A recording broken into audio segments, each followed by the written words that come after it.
Munugode Congress MLA Komatireddy Rajagopal Reddy తగ్గేదేలా అంటున్నారు. అధిష్టానం ఆదేశాలు ఇచ్చినా నో కాంప్రమైజ్ అంటూ మద్యం షాపుల టైమింగ్ పై తనదైన స్టైల్లో హుకుం జారీ చేయడం హీట్ పెంచుతోంది. అధికార కాంగ్రెస్ లో మునుగోడు కాంగ్రెస్ ఎమ్మెల్యే కోమటిరెడ్డి రాజగోపాల్ రెడ్డి సంచలనాలకు కేర్ ఆఫ్ గా మారారు. వరుసగా హాట్ కమెంట్స్ చేస్తూ తెలంగాణ పాలిటిక్స్ లో సెంటర్ ఆఫ్ అట్రాక్షన్ గా మారుతున్నారు. ఇటీవలే ముఖ్యమంత్రి రేవంత్ రెడ్డి టార్గెట్ గా విమర్శల డోస్ పెంచడంతో అధిష్టానం కూడా రంగంలోకి దిగింది. రాజగోపాల్ రెడ్డిని పిలిచి మాట్లాడతామని టీపీసీసీ చీఫ్ మహేష్ కుమార్ గౌడ్ ప్రకటించారు. కానీ రాజగోపాల్ రెడ్డి మాత్రం నో కాంప్రమైజ్ అంటూ తన రూటే సెపరేట్ అంటూ దూసుకువెళ్తున్నారు. ఈ క్రమంలోనే మునుగోడు నియోజకవర్గంలోని వైన్ షాపుల విషయంలో మరోసారి తగ్గేదేలే అన్నారు రాజగోపాల్ రెడ్డి. తన నియోజకవర్గంలో తన టైమింగ్స్ ప్రకారమే వైన్స్ నడపాలని స్పష్టం చేశారు. మునుగోడులో మధ్యాహ్నం 1 గంట తర్వాతే షాపులు తెరవాలని ఆర్డర్స్ ఇచ్చారు. అలాగే సాయంత్రం 6 గంటల తర్వాతే పర్మిట్ రూమ్స్ ఓపెన్ చేయాలన్నారు. ఎవరైనా రూల్స్ ను అతిక్రమిస్తే ఊరుకునేది లేదంటూ హెచ్చరించారు.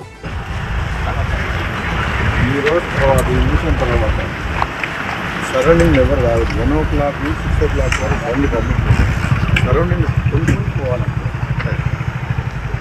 5 నిమిషాలు మనం ఖాళీగా అవుతాం.